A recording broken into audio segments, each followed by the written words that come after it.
OEP is here and the opportunity is knocking for a fast start to your 2023. While MAPD members can change into a new MAPD during OEP, we as agents have our hands tied when it comes to marketing per the CMS guidelines. But there is a way around this depending on where you are selling. If you have a 5-star product in your area, you are allowed to market it and the ability for consumers to change plans if they see the 5-star plan that is right fit for them. This can help you generate leads that come with a valid permission to contact.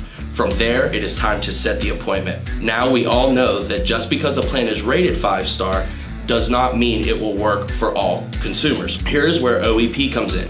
You may find that a different plan works better for the consumer. Even if it is not 5-star, you can still move forward with the enrollment using the OEP SEP. Remember, you cannot market OEP specifically as you would with AEP, but you can market other opportunities to consumers to get your foot in the door. Thank you for stopping by again. If you found this video helpful for you at all, please hit the subscribe button. We have a ton of additional content throughout the rest of our YouTube channel with deep market analysis and also show you ways to positively impact your business.